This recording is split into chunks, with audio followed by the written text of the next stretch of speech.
Bismillahirrahmanirrahim. Assalamualaikum warahmatullahi wabarakatuh. Innal hamdalillah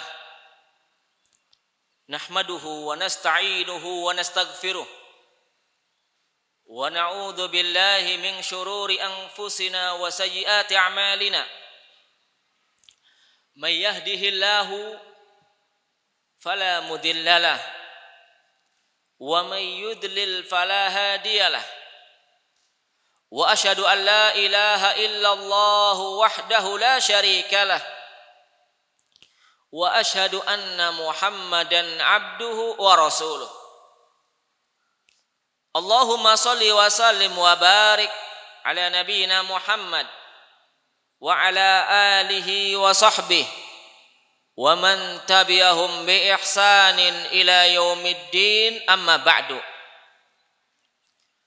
Qala Allah azza wa jalla fi kitabihil azim, ya ayyuhalladzina amanu taqullaha haqqa tuqatih wa la tamutunna illa wa antum muslimun.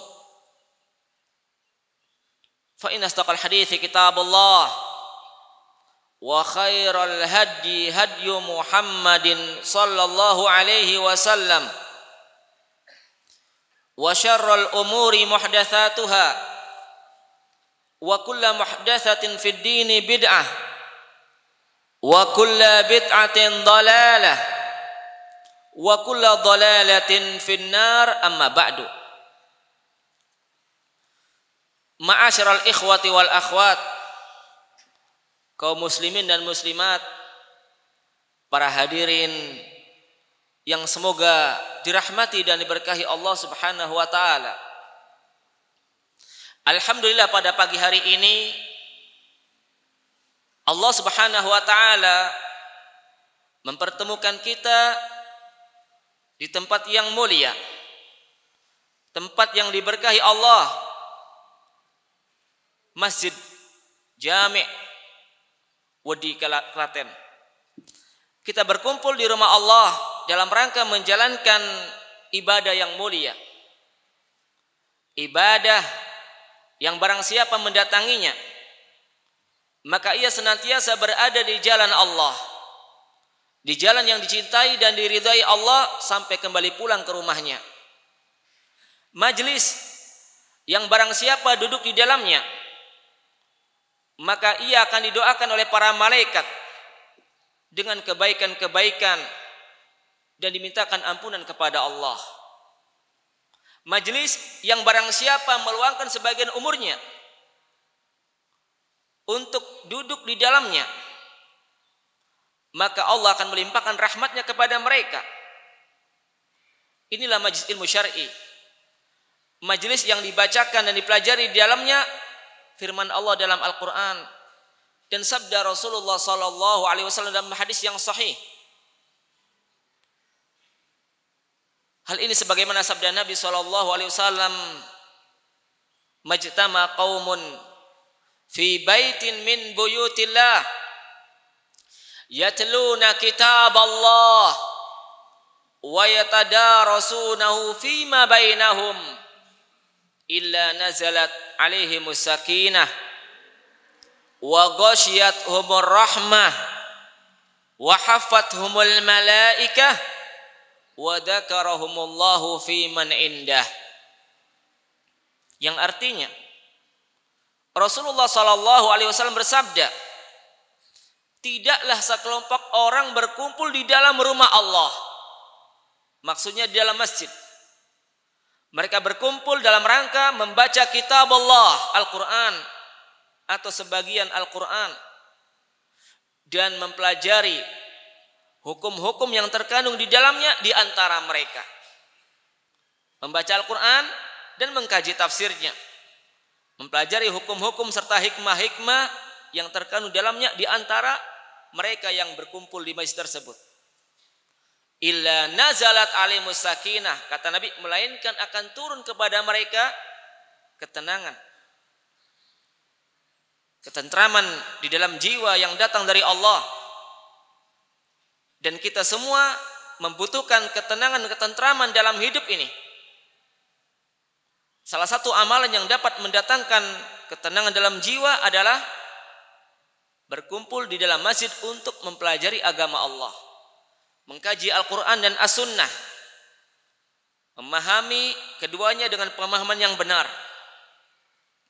Ini keutamaan yang pertama yang akan didapatkan oleh orang-orang yang berkumpul di dalam masjid untuk mempelajari agama Allah.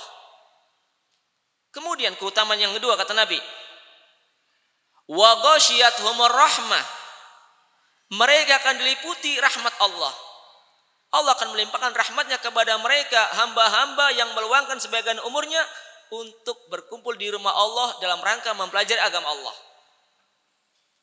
Rahmat Allah adalah kasih sayang dan kebaikan dari Allah yang dilimpahkan kepada hamba-hambanya.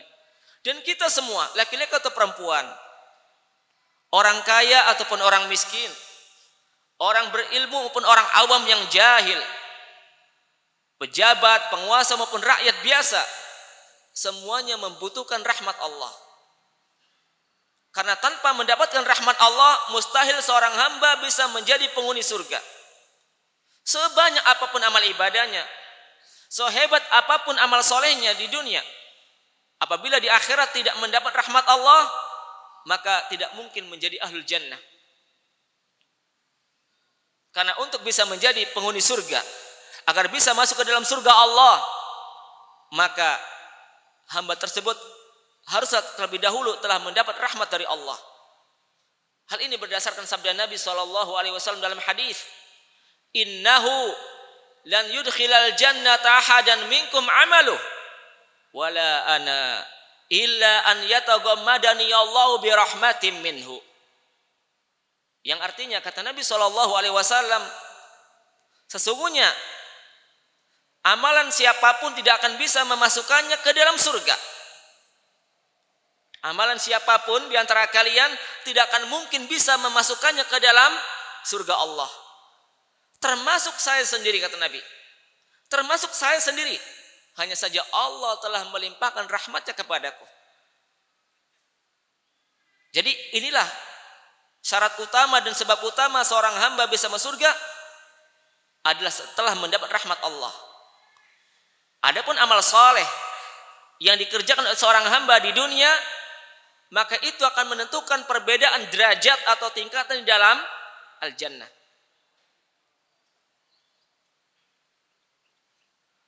Kemudian keutamaan berikutnya, di antara keutamaan dan manfaat yang akan didapatkan oleh orang-orang yang berkumpul di rumah Allah untuk mempelajari agama Allah. Kata Nabi SAW, wa haffathumul malaikah, mereka akan diliputi atau dikelilingi oleh para malaikat. Malaikat-malaikat Allah yang mulia, yang diberi tugas khusus oleh Allah untuk berkeliling di muka bumi dalam rangka mencari majelis dzikrullahi azza wajal. Majelis yang diagungkan di dalamnya nama Allah. Majelis yang dipelajari di dalamnya agama Allah. Malaikat akan singgah di majelis tersebut. Hal ini berdasarkan sabda Nabi SAW dalam hadis yang sahih. Inna lillahi malaikatan sayyahina fudula yattabi'una majalisa dzikri fa idza wajadu majlisan fihi dzikrullah qa'adu fi. Yang artinya sesungguhnya Allah mempunyai malaikat-malaikat yang mulia, sayyahin, yang berkeliling atau berkeliaran di muka bumi. Untuk apa mereka berkeliaran di muka bumi? Kata Nabi, yattabi'una majalisa dzikri, mereka berkeliling di muka bumi untuk mencari majelis zikir. Dan majlis ilmu, kata para ulama ahlu sunnah wal jamaah, adalah majlis zikir yang paling afdal. Seutama-utama majlis zikir adalah majlis ilmu agama. Majlis yang dipelajari di dalamnya qala Allah wa qala Rasulullah sallallahu alaihi wasallam. Kata Nabi sallallahu alaihi wasallam, apabila mereka para malaikat mendapati suatu majlis yang terdapat di dalamnya zikir kepada Allah, maka mereka akan singgah di dalamnya, mengelilingi hamba-hamba Allah yang sedang meluangkan sebagian umurnya untuk belajar agama, membaca ayat Al-Quran, mengkaji tafsirnya, mempelajari sabda Nabi, dan mempelajari hukum-hukum yang terkandung di dalamnya. Malaikat-malaikat mulia tersebut tidak hanya berdiam diri, mereka juga mendoakan kebaikan dan memohon ampunan untuk hamba-hamba Allah yang sedang hadir di dalam majlis ilmu tersebut. Malaikat-malaikat tersebut tidak ada yang berterbangan, karena mereka merasa ridho dengan apa yang sedang dilakukan oleh para penuntut ilmu agama. Hal ini berdasarkan sabda Nabi SAW, innal malaikata la tadau ajnihataha ridan li talibil ilmi bima yasna. Sesungguhnya para malaikat membentangkan atau meletakkan sayapnya, tidak ada yang berterbangan, sebagai tanda dan bukti bahwa mereka merasa ridho, merasa suka dan senang dengan apa yang sedang dilakukan oleh para penuntut ilmu agama. Subhanallah. Jadi majelis yang sedang kita hadiri ini merupakan majelis zikir yang paling afdol, majelis yang mulia. Kenapa? Karena dihadiri oleh malaikat-malaikat yang mulia. Innalillahi malaika sayyahina fudula. Mulia, malaikat-malaikat yang mulia. Kemudian keutamaan dan manfaat yang berikutnya yang akan didapatkan oleh orang-orang yang meluangkan sebagian umurnya untuk belajar agama di rumah Allah. Apa kata Nabi? Wa dzakarahumullahu fi man indah. Allah akan menyebut-nyebut mereka, ya, di hadapan makhluk yang ada di sisinya. Allah akan memuji dan menyanjung mereka dengan sebaik-baik pujian dan sanjungan di hadapan para malaikat yang mulia. Fulan bin fulan bin fulan, fulana binti fulan bin fulan, sedang meluangkan sebagian umurnya untuk bertaqarrub kepada Allah dengan talabul ilmi asy'ari. Dan Allah juga akan memberikan pahala yang besar kepada mereka. Tidak hanya dengan pujian dan sanjungan, tapi juga Allah akan memberikan pahala yang besar. Karena Allah merasa cinta kepada mereka. Allah ridho dengan apa yang sedang mereka perbuat di dunia. Mendekatkan diri mereka kepada Allah, mempelajari agama Allah. Dan ini juga termasuk sebab Allah akan mencintai hamba tersebut.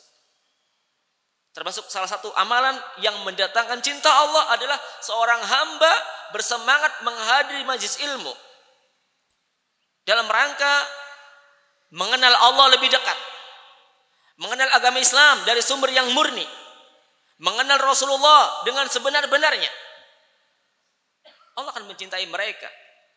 Tatkala Allah cinta kepada seorang hamba, pasti Allah panggil malaikat Jibril, pemimpinnya para malaikat.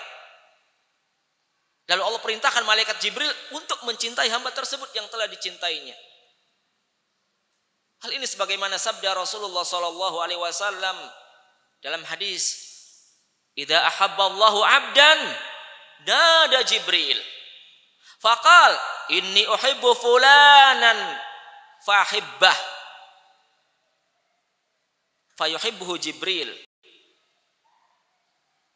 Wa nada Jibrilu ahlas sama.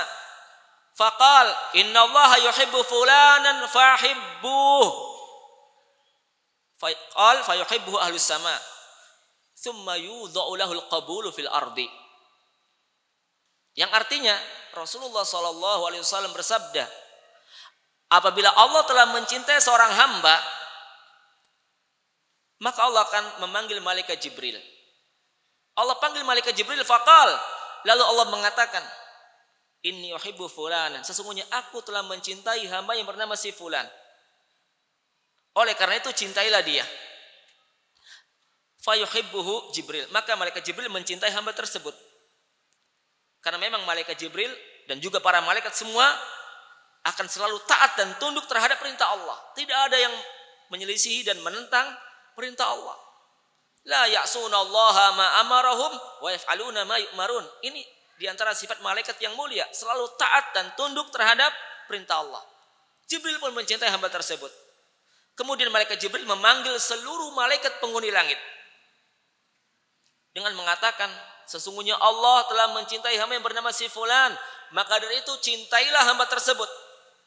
Maka semua penghuni langit para malaikat-malaikat yang mulia yang ada di langit mencintai hamba tersebut. Masya Allah. Allah mencintainya, malaikat Jibril mencintainya, dan semua malaikat yang ada di langit mencintainya. Lalu apa yang terjadi di muka bumi? Kata Nabi, "Tsumma yudha'u lahu al-qabulu fil ard." Kemudian hamba tersebut dijadikan sebagai hamba yang dicintai oleh penduduk bumi. Sangat mudah bagi Allah merubah hati orang yang benci menjadi cinta. Sangat mudah, tidak ada yang mustahil. Yang penting bagaimana kita berbuat di dunia. Bagaimana kita beramal untuk meraih dan menggapai ridha Allah dan cinta Allah. Kalau Allah sudah cinta, pasti Allah perintahkan makhluk-makhluk yang ada di langit dan bumi untuk mencintai hamba tersebut.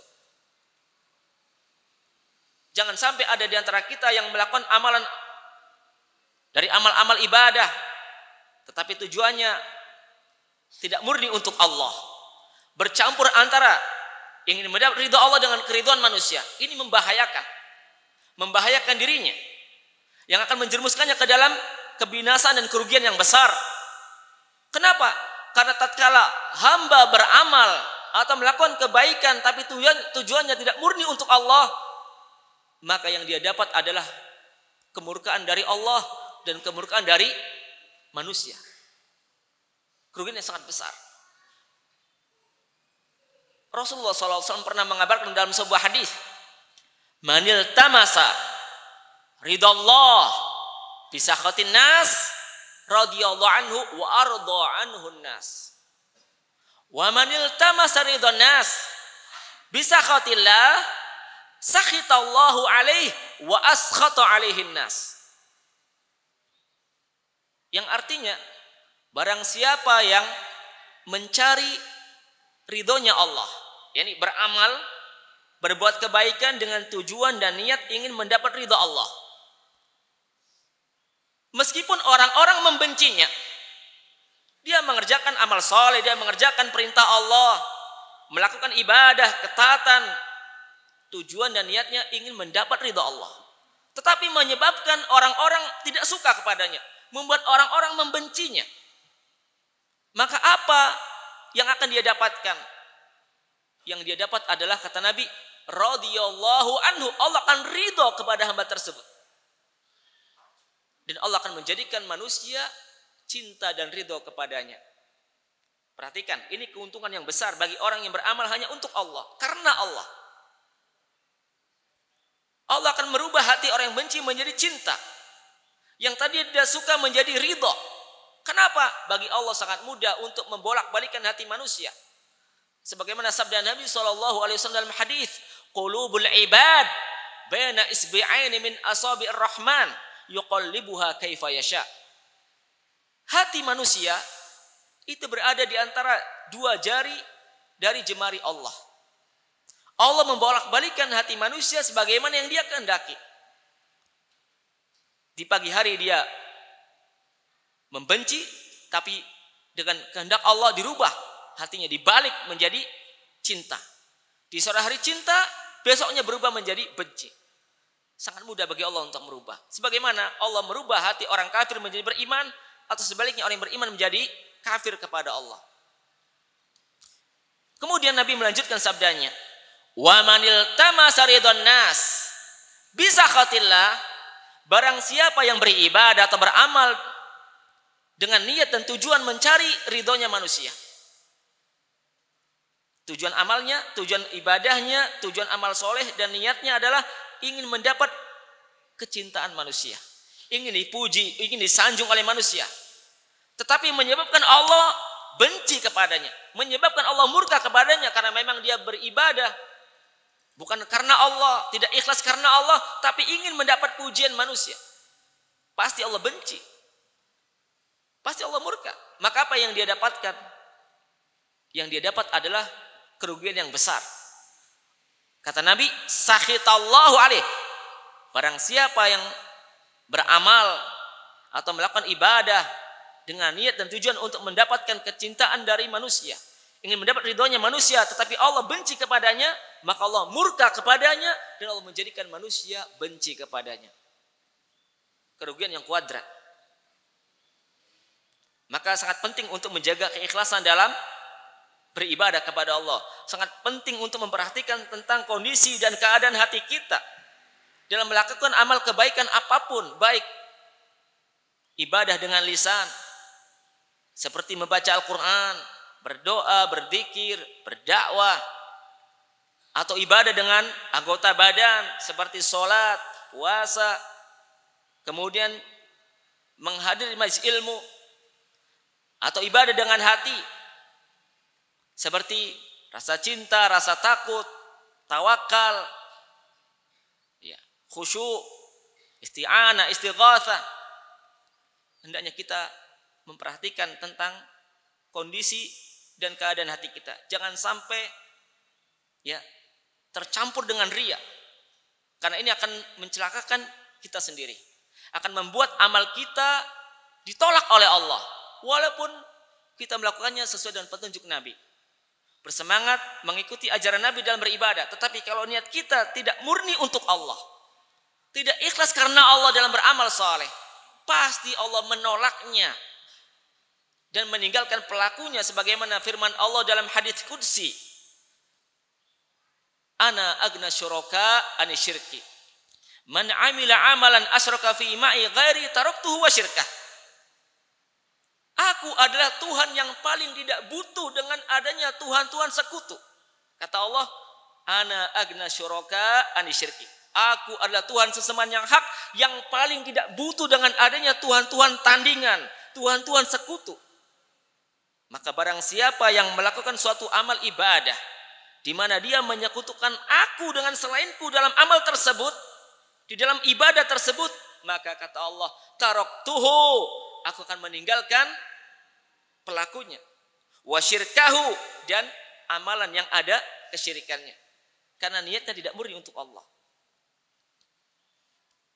Ikhwani wa akhwati fillah, kaum muslimin dan muslimat, para hadirin yang semoga selalu dirahmati dan diberkahi Allah Subhanahu wa taala.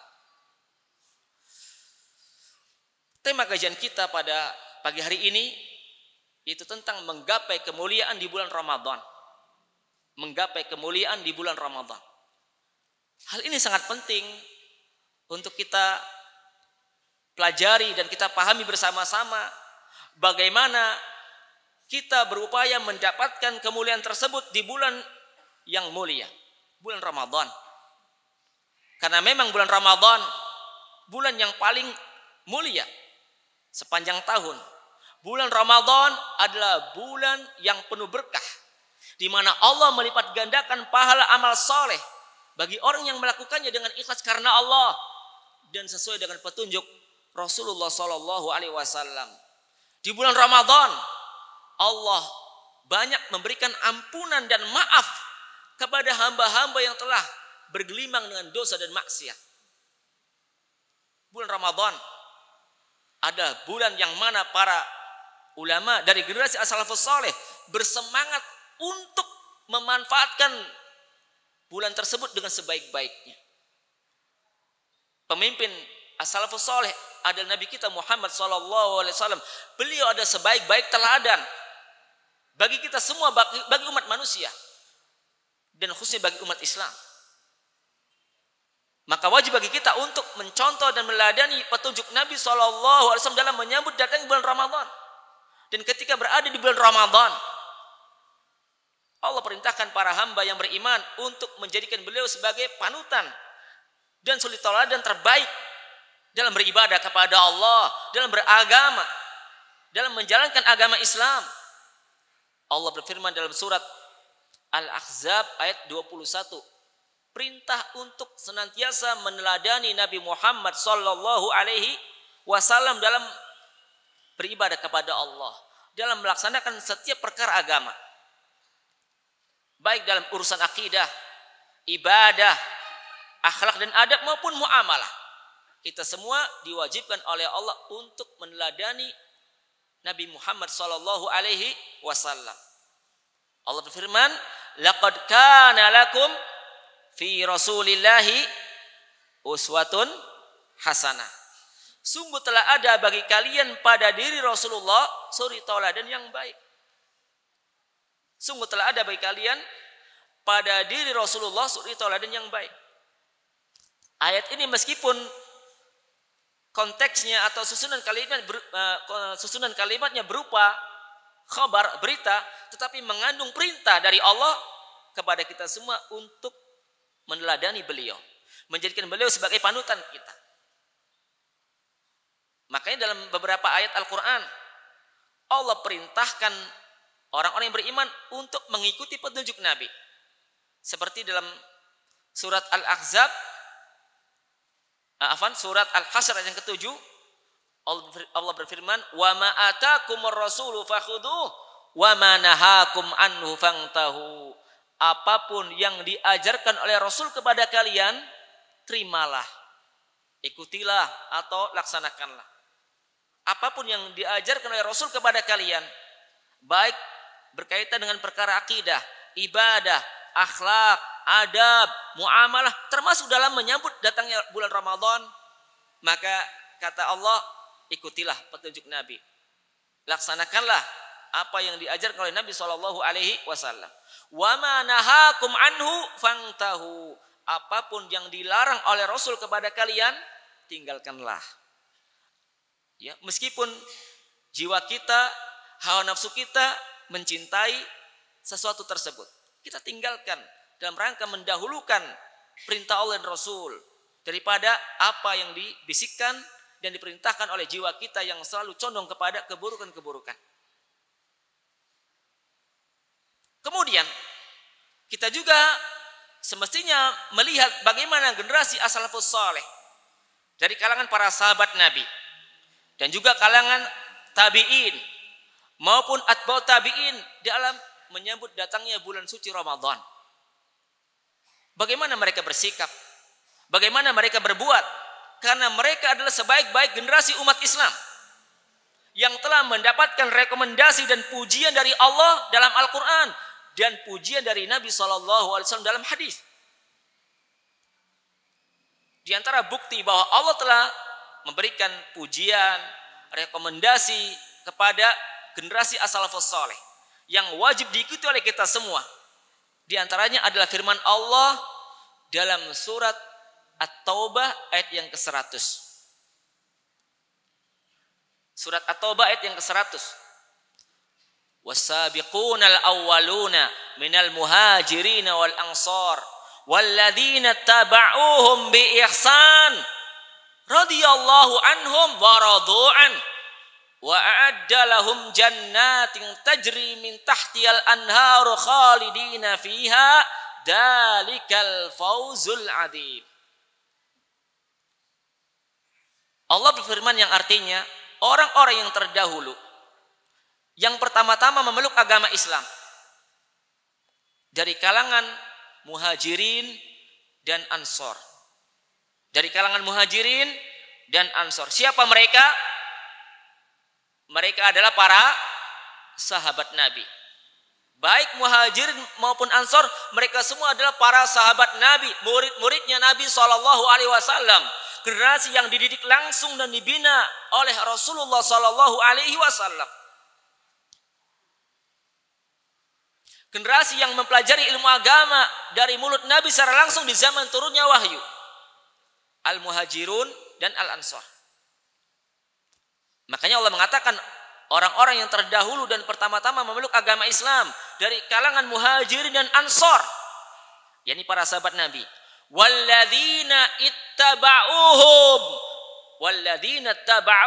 bi ihsan, dan orang-orang yang mengikuti mereka. Dalam ayat ini Allah tidak menyebut nama orang, nama individu, nama kelompok, golongan, organisasi, tidak. Tapi menyebutkan sifat. Dan siapa saja orang-orang yang mengikuti jejak mereka. Jejak siapa? Jejak para sahabat Nabi dari kalangan muhajirin dan ansor. Bi ihsan, dengan baik dan benar. Dalam beragama. Dalam memahami Al-Quran dan As-Sunnah serta mengamalkan keduanya.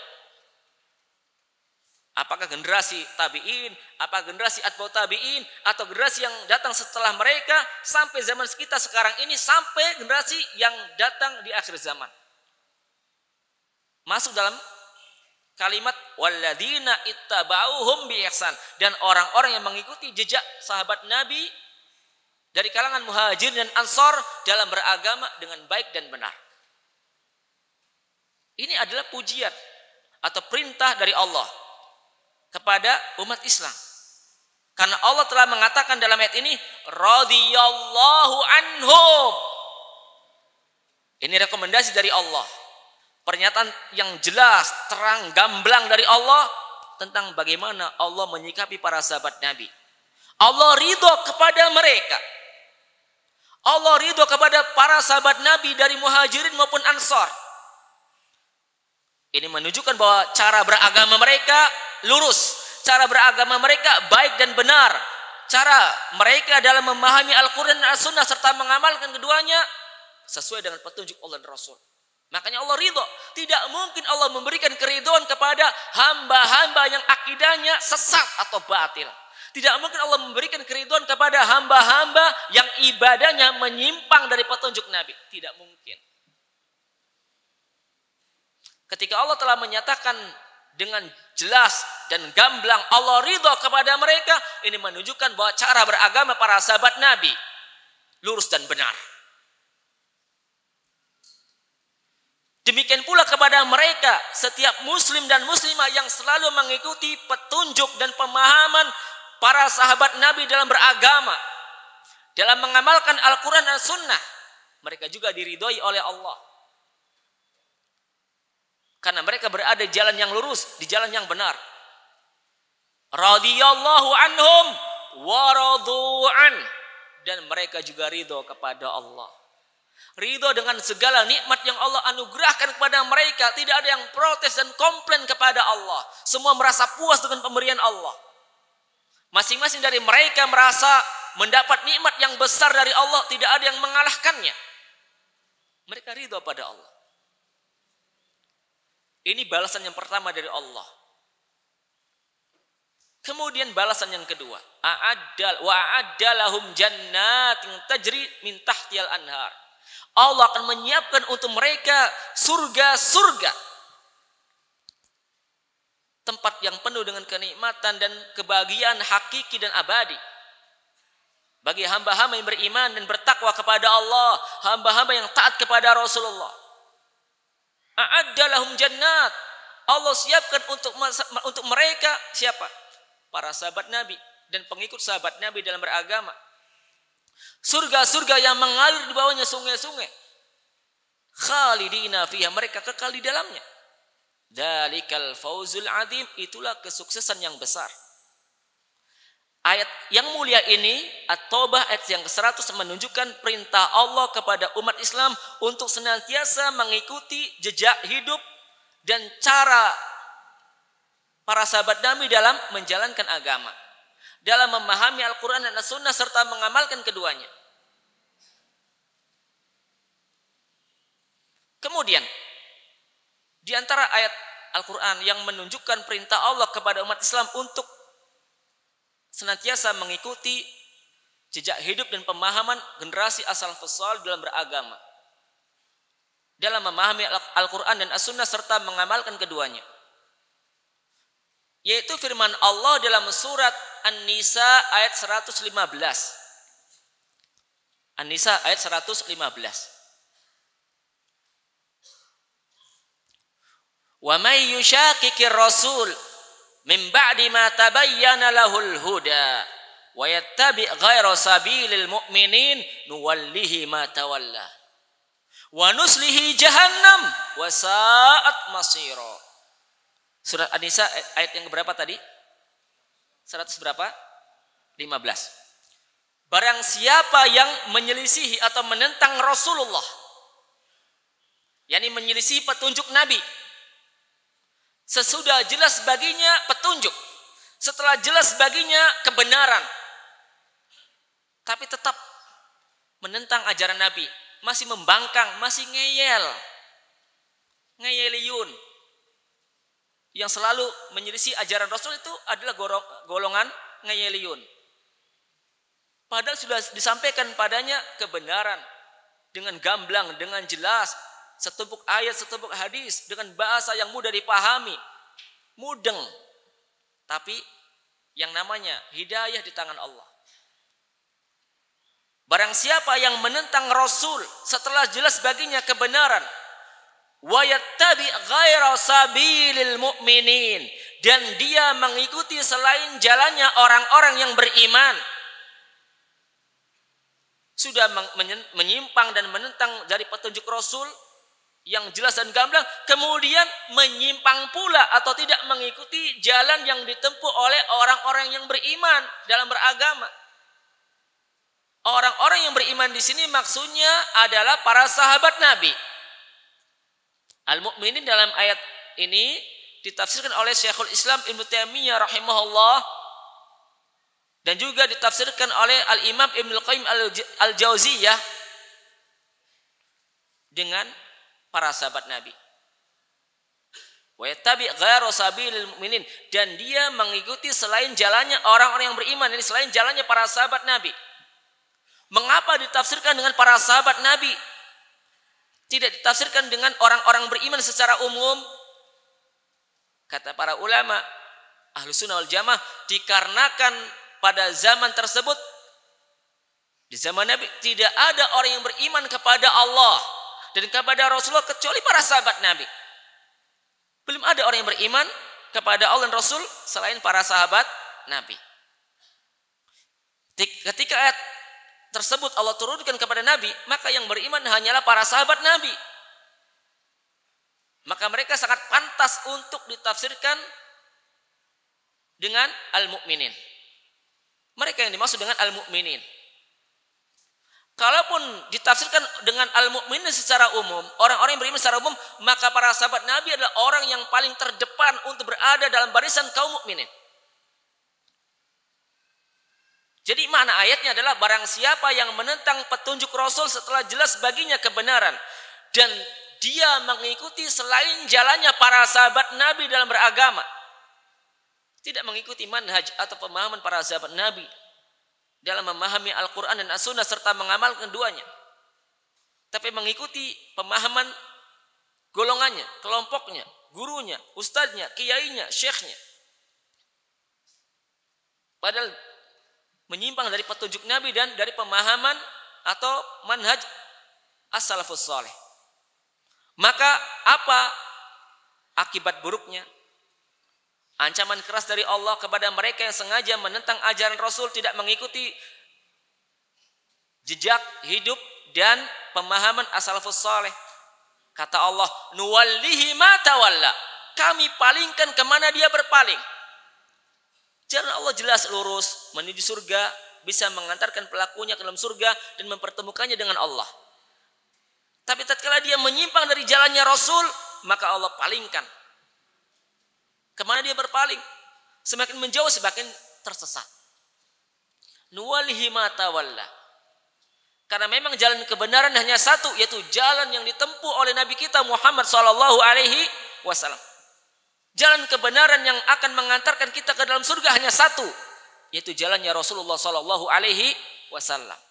Selain itu adalah jalan-jalan kesesatan yang akan menjerumuskan pengikutnya ke dalam neraka. Sebagaimana hadis yang diriwayatkan oleh Abdullah bin Mas'ud radhiyallahu anhu, beliau menceritakan, khattalana Rasulullah sallallahu alaihi wasallam khattan mustaqima.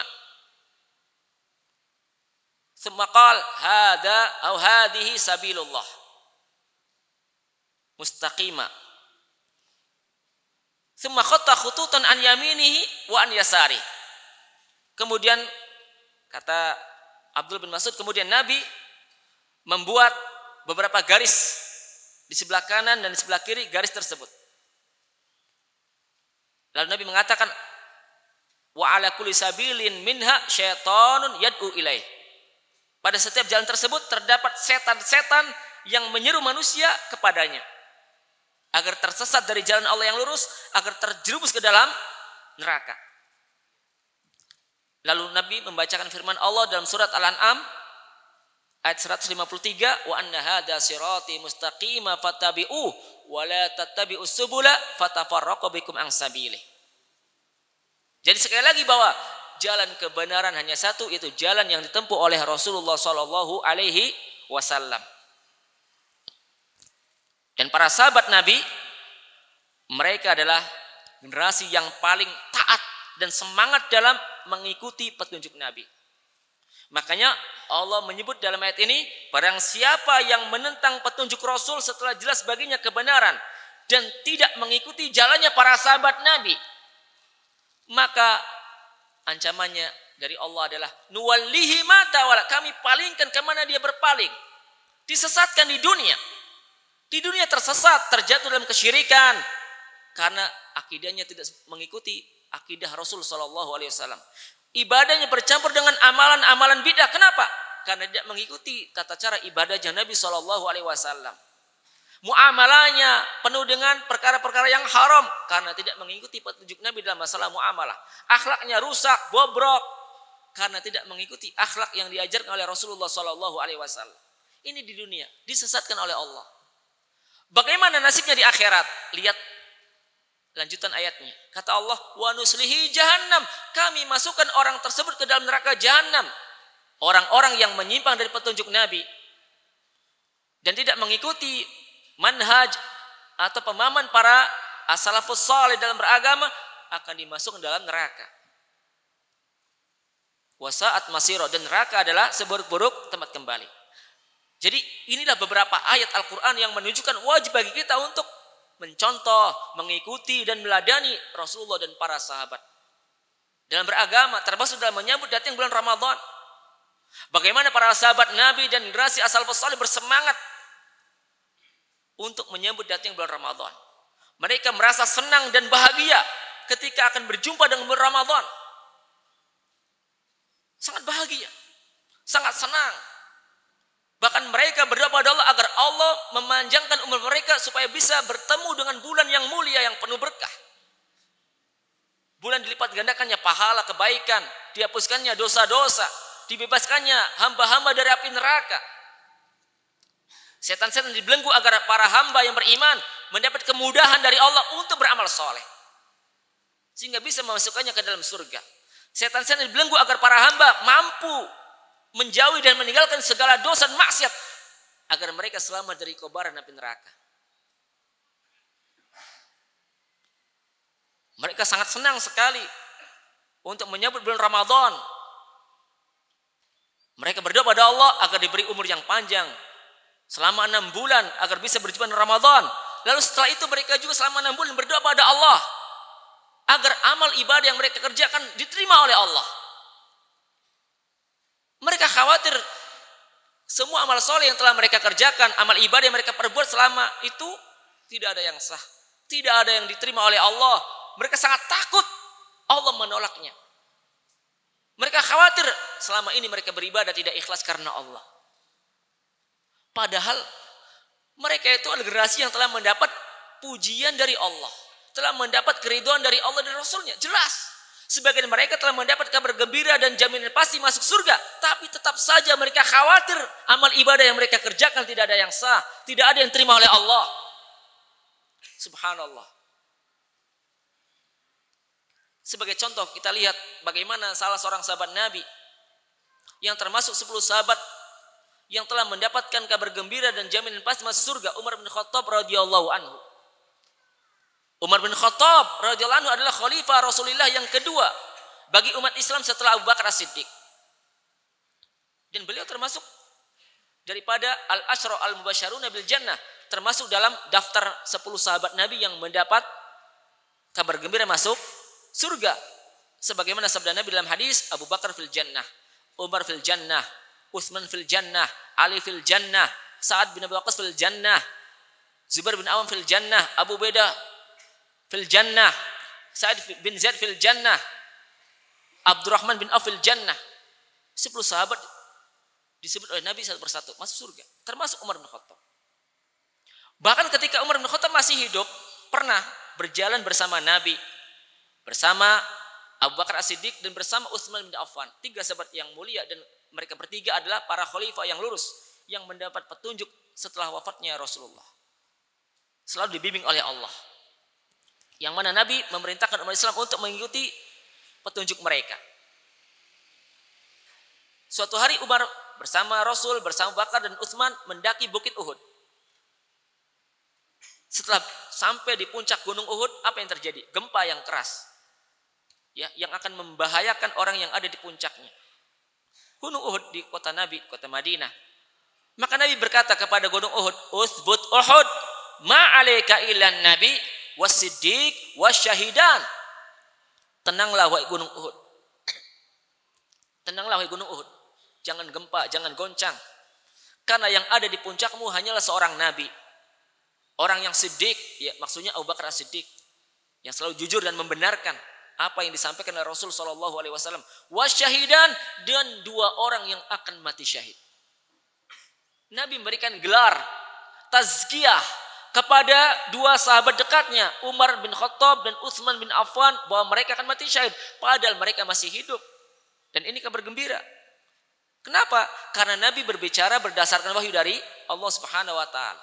Dan terbukti Umar mati syahid ya dengan mengimami salat subuh berjamaah, lalu dibunuh oleh seorang pembunuh yang beragama Majusi, yaitu Abu Lul al-Majusi, dengan membawa al-khinjar, ya senjata yang sejenis belati.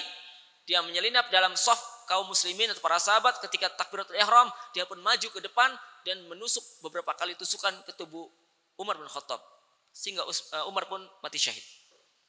Demikian pula dengan Utsman bin Affan, menantu Rasulullah SAW yang telah dinikahkan dengan kedua putri Nabi, meninggal dalam keadaan mati syahid di dalam rumahnya sendiri dalam keadaan membaca Al-Quran. Utsman bin Affan mati dalam keadaan diberontak dan didemo oleh para pemberontak, orang-orang yang telah terprovokasi oleh seorang Yahudi yang bernama Abdullah bin Saba, karena mereka selalu mendengar berita-berita buruk tentang Khalifah Utsman. Utsman dibilang berbuat KKN, yang mengangkat keluarganya sebagai gubernur, sebagai pejabat. Ya, akhirnya para rakyat yang jauh dari bimbingan para ulama, jauh dari majlis para sahabat Nabi, terprovokasi oleh isu-isu buruk yang dilontarkan oleh Abdullah bin Saba al-Yahudi yang pura-pura masuk Islam. Lalu mereka berdatangan kota Madinah untuk mengepung rumah Utsman dan mendemo, kemudian ya memboikot Utsman dan melarang Utsman untuk menjadi imam sholat berjamaah di Masjid Nabawi. Para sahabat berdatangan ke rumah Utsman dengan membawa pedang. Mereka siap membela ya dengan jiwa raga mereka untuk Utsman bin Affan, untuk menantu Rasul, untuk khalifah Rasulullah. Tetapi Utsman memerintahkan para sahabat untuk agar mereka kembali pulang ke rumahnya dan meletakkan senjata mereka. Khawatir banyak sahabat Nabi yang akan mati terbunuh secara zalim. Apa yang terjadi? Para pendemo, para pemberontak tidak sabar. Akhirnya mereka masuk ke rumah Utsman bukan dari pintu, tapi dari atap rumah, dari genteng. Ya, wallahu alam, ya atapnya dari apa? Dari atap rumah. Kemudian mereka mencari Utsman dan mereka dapati Utsman sedang berada dalam kamarnya, sedang membaca Al-Quran. Seorang kakek tua berusia 82 tahun sedang baca Quran. Mereka tidak belas kasihan, mereka tarik jenggotnya kemudian tebas lehernya. Utsman mati syahid. Lihat. Berarti apa yang dikabarkan Nabi adalah wahyu dari Allah. Benar. Ya. Kembali kepada sikap Umar bin Khattab radhiyallahu anhu. Meskipun beliau telah mendapatkan kabar gembira akan mati syahid, jaminan pasti masuk surga dari Nabi, tetapi lihat bagaimana beliau merasa khawatir, merasa takut amal soleh yang dikerjakannya tidak ada yang sah dan tidak ada yang diterima oleh Allah. Takutnya luar biasa, sampai-sampai ketika menjabat sebagai khalifah beliau mengatakan di hadapan rakyatnya, di hadapan kaum muslimin, "La yunadi munadi minas sama, ayuhan nas, kullukum dakhilunal jannata illa rajulan wahida, la khiftu an akuna ana huwa." Kalau sekiranya ada suara yang berkumandang dari langit, "Wahai segenap manusia, kalian semua berhak masuk ke dalam surga Allah, kecuali satu orang saja yang dilarang dan diharamkan oleh Allah masuk surga. Niscaya aku merasa takut dan khawatir, dia adalah aku." Subhanallah. Kalau seandainya ada suara yang berkumandang atau memanggil dari langit, "Wahai segenap manusia, kalian semua berhak masuk ke dalam surga Allah, kecuali satu orang saja yang diharamkan masuk surga, aku khawatir dan takut, dia adalah aku." Bagaimana dengan kita? Yang kita sendiri sudah tahu sangat sulit untuk ikhlas. kita merasa sedikit amal soleh, banyak bergelimang dengan dosa dan maksiat, tetapi merasa aman dan tenang, seakan-akan kita telah dijamin masuk surga. Seakan-akan kita telah mendapat jaminan, mendapat ampunan dari Allah. Seakan-akan kita akan mati dalam keadaan husnul khatimah. Seorang sahabat Nabi yang bernama Abu Hurairah radhiyallahu anhu. Beliau adalah sahabat Nabi yang telah banyak meriwayatkan hadis dari Nabi secara mutlak, mengalahkan semua para sahabat, mengalahkan Abu Bakar As-Siddiq, mengalahkan hadis yang diriwayatkan oleh Umar bin Khattab, oleh Utsman, oleh Ali, oleh Aisyah, oleh Anas bin Malik, oleh Abu Sa'id Al-Khudri, oleh Jabir bin Abdullah, oleh Ibnu Abbas, Ibnu Umar. Abu Hurairah radhiyallahu anhu adalah seorang sahabat Nabi yang paling banyak meriwayatkan hadis dari Nabi. Dan semenjak masuk Islam pada tahun ke-7 Hijriah, beliau menghabiskan waktunya untuk mendampingi Nabi, berkhidmat kepada Nabi SAW sampai Nabi meninggal dunia. Namun tatkala Abu Hurairah radhiyallahu anhu mengalami sakit kritis, sakit yang akan mengantarkannya kepada kematian, beliau dijenguk oleh keluarga dan kerabatnya, beliau dijenguk oleh kawan-kawannya dan oleh kaum muslimin. Maka mereka mendapati Abu Hurairah dalam keadaan menangis. Menangis sebagaimana umumnya orang menangis. Lalu mereka bertanya kepada Abu Hurairah radhiyallahu anhu, "Wahai Abu Hurairah, mengapa engkau menangis? Hal apakah yang menyebabkan menangis? Bukankah engkau termasuk salah seorang sahabat Nabi yang telah banyak beribadah bersama Nabi? Semangat menghadiri kajian-kajian Rasul, bersemangat untuk mendampingi Nabi ketika safar, mukim maupun jihad." Disebut kebaikan-kebaikan Abu Hurairah bersama Rasul sallallahu alaihi wasallam. Bagaimana tanggapan dan jawaban Abu Hurairah radhiyallahu anhu? Ketahuilah, sesungguhnya aku ini menangis bukan karena aku merasa takut dan sedih akan berpisah dengan dunia dan kemewahannya. Aku menangis bukan karena takut dan sedih akan meninggalkan keluarga tercinta, teman-teman dekat.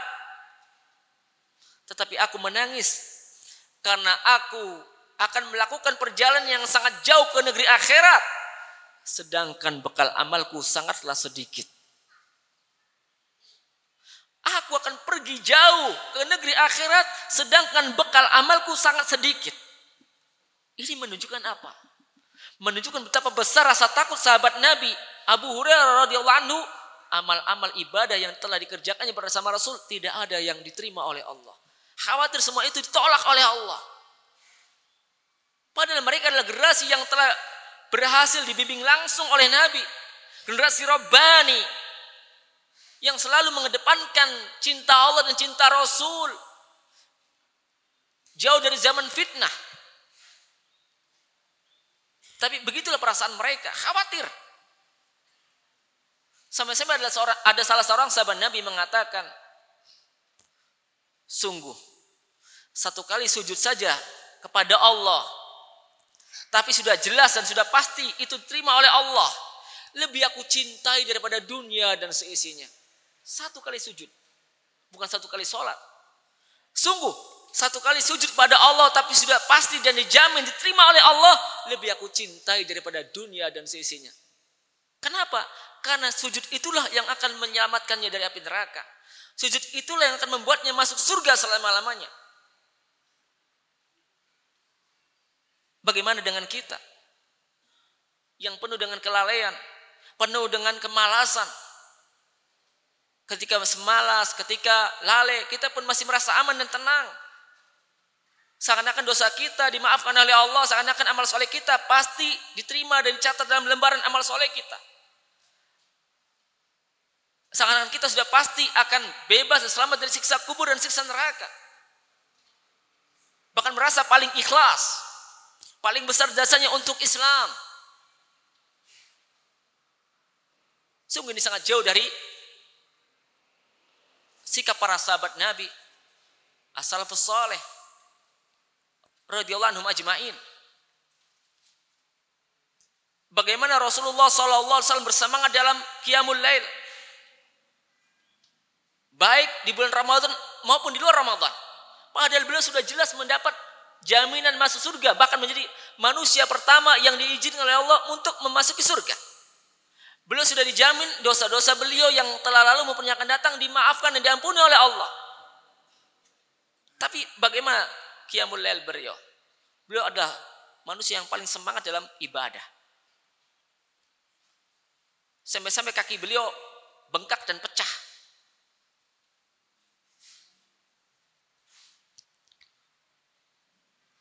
Maka ketika ditanyakan oleh Aisyah radhiyallahu anha, salah seorang istri beliau, mengapa sampai sedemikian beratnya atau sedemikian semangatnya dalam qiyamul lail, bukankah beliau telah mendapatkan jaminan masuk surga, jaminan diampuni dosa-dosanya? Apa jawaban Rasul? Bagaimana sikap beliau? Afala uhibbu an akuna abdan syakura? Tidakkah boleh aku menjadi hamba yang bersyukur pada Allah? Maka dari itu ya ikhwan, ya, kita semua muslim maupun muslimah, pemula maupun yang sudah lama mengaji, bersemangat untuk beribadah kepada Allah di bulan Sya'ban, di bulan Ramadan maupun setelah Ramadan. Terus bersemangat, berupaya untuk istiqamah dalam beribadah kepada Allah, istiqamah dalam mengerjakan amal soleh, istiqamah dalam menjauhi dan meninggalkan dosa dan maksiat. Dan yang perlu dilakukan atau mesti dikerjakan oleh setiap muslim sebelum memasuki bulan Ramadan adalah bersemangat dalam belajar agama, bersemangat dalam menimba ilmu, terutama ilmu agama yang berkaitan dengan hukum-hukum seputar bulan Ramadan. Semangat menimba ilmu. Karena al-ilmu qabla al-qawli wal amal. Kata Imam Al-Bukhari dalam salah satu babnya dalam kitab Sahih Al-Bukhari, bab al-ilmu qabla al-qawli wal amal. Ilmu itu harus didahulukan sebelum berbicara dan beramal. Jangan sampai kita masuk ke bulan Ramadan dalam keadaan tidak tahu tentang hukum-hukum seputar Ramadan. Bagaimana puasa yang sesuai dengan sifat puasa Nabi, bagaimana tarawih sesuai dengan sifat tarawih Nabi, bagaimana sholat, bagaimana wudhu, apa saja yang membatalkan puasa. Belajar, termasuk juga para wanita muslimah. Bagaimana ketika mengalami haid, bagaimana ketika hamil, ketika menyusui. Belajar tentang hukum-hukum seputar Ramadan. Al-ilmu qabla al-qawli wal amal. Jangan sampai kita beribadah kepada Allah tanpa dasar ilmu. Maka akan bisa menjerumuskan kita pada kekeliruan dan penyimpangan. Karena kita bodoh. Maka harus belajar agama dengan sungguh-sungguh. Ya. Dan belajar agama kewajibannya berlangsung seumur hidup. Kewajiban menimba ilmu agama, kewajibannya berlangsung selama kita hidup di dunia. Tidak akan berhenti dan tidak akan berakhir kewajiban belajar agama sampai kematian menjemput kita. Imam Ahmad bin Hanbal rahimahullah, seorang ulama Ahlussunnah, pernah ditanya, ila mata taktubul hadis? Sampai kapan engkau senantiasa mencatat hadis? Dalam riwayat yang lain, ila mata talabul ilma? Sampai kapan engkau terus belajar agama? Beliau Imam Ahmad bin Hanbal rahimahullah menjawab, ila an adkhulal qabra. Ila an adkhulal qabra. Aku terus mencatat ilmu hadis, terus mencari ilmu agama sampai aku masuk ke liang kubur. Maksudnya sampai meninggal dunia. Ini sekelas ulama besar. Seorang mufti. Ya, rujukan umat. Hafidhul Quran wa hafidhus sunnah. Hafal Al-Quran, hafal ribuan hadis. Terus belajar. Tidak ada istilah berhenti, apalagi kita baru sekali, 2 kali, 3 kali mengaji, sebulan, 2 bulan kemudian ya berhenti. Kemudian di antara hal lain yang mesti kita lakukan terutama menjelang bulan Ramadan ya adalah segera bertobat pada Allah dengan tobat nasuha. Bertobat kepada Allah dengan tobat nasuha. Ya, istighfar, minta ampun dan bertobat kepada Allah dengan tobat nasuha. Nasuha artinya tobat yang tulus, tobat yang murni, tobat yang total, tobat yang sempurna.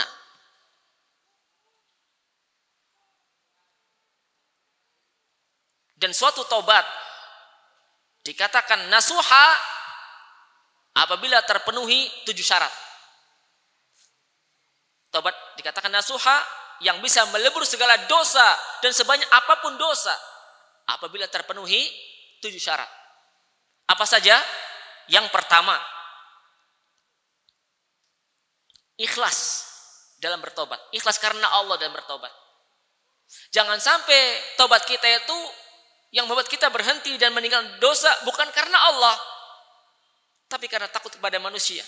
Atau karena ingin dipuji oleh orang. Oh, Masya Allah sekarang jadi alim. Atau karena keadaan.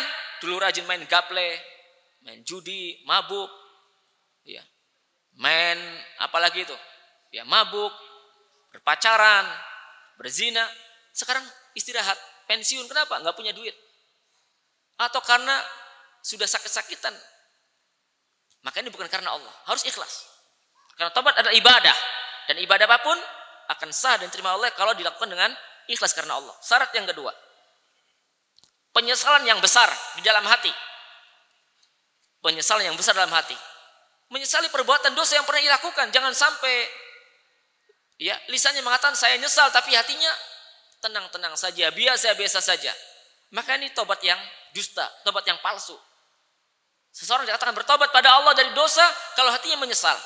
Nabi bersabda dalam hadis, an-nadamu taubah. Penyesalan adalah taubat. Ya kadang-kadang menyesal itu nggak mesti diucapkan, tapi hatinya menyesal. Syarat yang ketiga, al-azmu ala adamil audah. Bertekad kuat tidak mengulangi perbuatan dosanya. Bertekad kuat untuk tidak mengulangi perbuatan dosa. Dan ini juga tepatnya di hati. Syarat yang keempat, al-iqla' an jami'i dzunub wal ma'asi. Berhenti total dari dosa dan maksiat. Berhenti total. Jangan setengah-setengah. Kalau dulu berbuat dosa besar dengan meninggalkan sholat 5 waktu. Sekarang katakan, Ustaz saya tobat, Ustaz. Sekarang saya baru maghrib isya. Ya ini belum total ini. Ya, subuh masih tinggalkan, zuhur masih tinggalkan, asar masih tinggalkan karena sibuk dengan pekerjaan, karena masih ngantuk. Kalau tobat total, kerjakan semuanya. Tobat dari mabuk harus total. Tobat dari interaksi dengan riba harus total. Dulu masih mabuk semalam 2 botol, sekarang 1 gelas Ustaz. Itu belum total. Tinggalkan walaupun 1 sendok, walaupun 1 tetes, tinggalkan semuanya. Demikian pula dengan riba. Kalau dulu masih berinteraksi dalam hutang piutang, dalam jual beli, dalam pegadaian dengan adanya riba 10%, 5%, sekarang tobat Ustaz, sekarang tinggal 1%, itu belum total. Tinggalkan walaupun 0,001%. Ya. Syarat yang kelima adalah istiqomah. Istiqomah dalam amal soleh dan dalam meninggalkan dosa. Istiqomah dalam mengerjakan amal soleh dan dalam meninggalkan dosa. Istiqomah, continue. Agar tobatnya sempurna. Syarat yang keenam, ya, bertobat pada saat pintu tobat masih terbuka lebar. Bertobat pada saat pintu tobat masih terbuka. Bertobat pada saat pintu tobat masih terbuka. Kapan pintu tobat masih dibuka lebar-lebar oleh Allah bagi para hamba yang bergelimang dengan dosa maksiat, termasuk orang kafir dan musyrik? Apabila nyawa belum sampai di tenggorokannya. Apabila nyawa belum sampai di tenggorokan. Maksudnya belum mengalami sakaratul maut. Atau belum saatnya malaikat maut dalam proses pencabutan nyawa. Kalau sudah sakaratul maut, sudah proses pencabutan nyawa, maka pintu tobat ditutup rapat. Sebagaimana Fir'aun dan bala tentaranya tobat dengan tobat yang tulus kepada Allah, percaya dan beriman kepada Allah, tapi ditolak oleh Allah. Kenapa? Karena nyawa sudah sampai di tenggorokan, akan mati tenggelam di tengah laut. Ya, Fir'aun dan tentaranya mengatakan, amanna bi Rabbi Musa wa Harun. Sekarang kami percaya dan beriman kepada Allah Tuhannya Nabi Musa dan Harun. Tapi nyawa sudah di tenggorokan, maka Allah tolak tobatnya Fir'aun dan bala tentaranya. Allah juga mengatakan dalam surat An-Nisa, walaisatit taubatu lil ladzina ya'maluna sayyi'at hatta idza hadara ahaduhumul maut qala inni tubtul an walal ladzina yamutuna wa hum kuffar ulaika atadna lahum adaban alima. Tobat yang sah, tobat yang bermanfaat atau yang bisa melebur dosa itu tidaklah diperuntukkan bagi orang-orang yang melakukan keburukan-keburukan. Sehingga apabila datang kepada salah seorang di antara mereka kematian, maksudnya detik-detik kematian, proses pencabutan nyawa. Dia baru mengatakan Ini tubtul an. Sekarang juga aku bertobat pada Allah. Maka tobatnya tidak diterima oleh Allah. Kemudian syarat yang ke-7 ya sekarang. Di antara syarat tobat nasuha yang ke-7. Apa yang ke-7? Ke-7 apa ke-6? Ke-7. Yang ke-7. Afan baru 1 ya tadi kan? Yang kedua, ya. Pintu tobat masih terbuka apabila pertama nyawa belum sampai di tenggorokan, dan yang kedua apabila matahari belum terbit dari sebelah barat. Kalau matahari sudah terbit dari sebelah barat, pintu tobat ditutup rapat oleh Allah. Percuma bertobat, percuma menyesal, percuma masuk Islam, sudah ditutup rapat. Ya, orang-orang kafir ketika melihat matahari terbit dari barat, lalu mereka masuk Islam, mengucapkan 2 kalimat syahadat secara rame-rame, tidak bermanfaat. Demikian pula orang muslim, orang mukmin, ketika melihat matahari terbit dari barat, kemudian mereka bertobat pada Allah. Sekarang saya sholat, sekarang saya puasa, sekarang saya meninggalkan riba, sekarang saya tidak mabuk. Percuma. Kenapa? Ditutup rapat. Ya. Nabi bersabda dalam hadis, Innallaha yaqbalu taubatal abdi ma lam yughargir aw tatlu isyamsu min maghribiha. Sesungguhnya Allah akan senantiasa menerima taubat seorang hamba selagi nyawa belum sampai di tenggorokan, belum sakratul maut, dan selagi matahari belum terbit dari sebelah barat. Jadi kalau salah satu sudah terjadi, pintu taubat tertutup baginya. Syarat yang ke-8, ada tambahan lagi. Yang ke-8. Apabila dosa itu berkaitan dengan hak orang lain, apabila dosa berkaitan dengan orang lain, maka wajib mengembalikan hak tersebut kepada pemiliknya. Maka wajib mengembalikan hak tersebut kepada pemiliknya. Sebagai contoh, kita pernah mencuri uang tetangga kita, ya, atau pernah meminjam uang kepada saudara atau tetangga dan belum kita kembalikan. Kembalikan. Ya. Korupsi, kembalikan kepada pemiliknya. Jangan sampai ditunda sampai hari kiamat. Tidak cukup dengan mengatakan saya sudah istighfar, saya sudah minta ampun, saya sudah menyesal, tapi hak tetangga, hak orang lain belum kita kembalikan. Kembalikan. Hal ini berdasarkan sabda Nabi SAW, "Man kanat indahu madlamatun li akhihi falyatahallalul yaum min qabli ayyatiya yaumun la dinar wala dirham." Barang siapa yang punya kezoliman kepada saudaranya, punya perbuatan zolim kepada orang lain, maka segera selesaikan sekarang juga di dunia. Selesaikan sebelum datang suatu hari di mana tidak lagi bermanfaat uang dinar maupun dirham. Kemudian, kemudian seorang muslim dan muslimah hendaknya setelah dia bersemangat dalam menimba ilmu, kemudian bersemangat dalam istighfar dan taubat pada Allah, maka dia juga wajib menjauhi apa saja yang akan merusak kualitas Islam dan iman. Menjauhi apa saja yang akan merusak kualitas Islam dan imannya. Menjauhi apa saja yang bertentangan dengan petunjuk Nabi SAW dalam menyambut bulan Ramadan. Ini sebagai contoh yang sudah membudaya di tengah kaum muslimin dan dikerjakan secara turun-temurun, ya, dari generasi ke generasi, dari zaman ke zaman, dan di berbagai tempat. Mereka melakukan hal-hal yang dianggap bagian dari ajaran Islam. Seperti apa yang sudah membudaya? Ya, menganjurkan untuk selalu minta maaf atau maaf-maafan kepada orang lain dengan alasan supaya masuk Ramadan dalam keadaan tidak punya dosa. Hal ini tidak ada tuntunannya. Ya, minta maaf itu segera setelah kita berbuat salah. Tidak harus menunggu datangnya Ramadan baru minta maaf. Ya, apalagi ini tidak pernah diajarkan dan dicontohkan oleh Rasulullah SAW.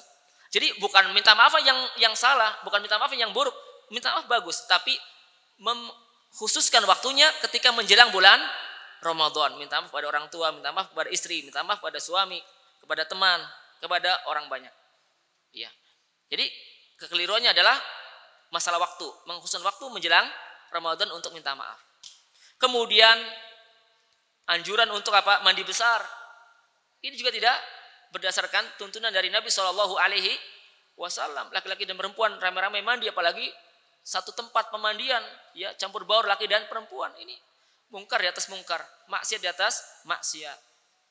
Apalagi di antara yang sudah membudaya tengah umat Islam, ya menjelang Ramadan, tetapi tidak berdasarkan petunjuk Nabi Shallallahu Alaihi Wasallam, ramai-ramai untuk melakukan ziarah kubur orang tua, ziarah kubur kerabat. Memang beredar di tangan mereka riwayat-riwayat atau hadis-hadis tentang keutamaan ziarah kubur orang tua dan kerabat, tetapi hadisnya palsu. Hadisnya palsu, bukan dari Nabi Shallallahu Alaihi Wasallam. Ya, ziarah kubur dalam agama Islam bagus, disyariatkan. Bahkan diperintahkan oleh Nabi dalam hadis, inni kuntu nahaitukum an ziyaratul kubur ala fazuruha fa innaha tudzakirukum al akhirah. Dulu kata Nabi di awal-awal Islam, aku melarang kalian dari ziarah kubur, tapi sekarang silakan ziarah kubur. Karena dengan ziarah kubur akan mengingatkan kalian tentang kehidupan akhirat, mengingatkan tentang kematian, membuat hati lunak dan lembut, tidak sombong, membuat kita semangat untuk beramal sebagai bekal untuk kehidupan setelah kematian kita, setelah kita meninggal dunia. Tapi tidak dikhususkan untuk menjelang Ramadan. Ya, silakan ziarah kubur kapan saja. Ya, kita butuh ziarah kubur untuk mendoakan mereka agar Allah mengampuni dosa-dosa mereka, agar Allah merahmati mereka, agar Allah melapangkan kubur mereka, agar Allah melindungi mereka dari siksa kubur. Silakan, ya, dengan tujuan yang benar, ya, untuk melunakkan hati, untuk mengingat kematian dan mengingat akhirat. Demikian beberapa hal yang dapat kami sampaikan dalam kajian pagi hari ini, ya. Mudah-mudahan ya apa yang telah kita sampaikan menjadi ilmu yang bermanfaat sehingga kita semakin mengenal Allah, mengenal Rasul, mengenal Islam. Mudah-mudahan materi yang telah kita sampaikan membuat kita semakin semangat untuk meneladani generasi as-salafus saleh dalam beragama, memahami Al-Quran dan As-Sunnah, mengamalkan keduanya, serta mendakwahkannya. Mudah-mudahan kita semua diberi taufik oleh Allah dan kemudahan dalam beribadah kepadanya dengan baik dan benar, dengan niat ikhlas karena Allah, sesuai dengan petunjuk Rasulullah Sallallahu Alaihi Wasallam. Allahumma alimna ma yanfa'una wa anfa'na bima 'allamtana wa zidna ilman nafi'a. Allahumma arinal haqqa haqqan warzuqna tiba'ah wa arinal batila batila warzuqna tinabah. Wa sallallahu wasallam wa barak ala nabiyyina Muhammad wa akhiru da'wana anil hamdulillahi rabbil alamin.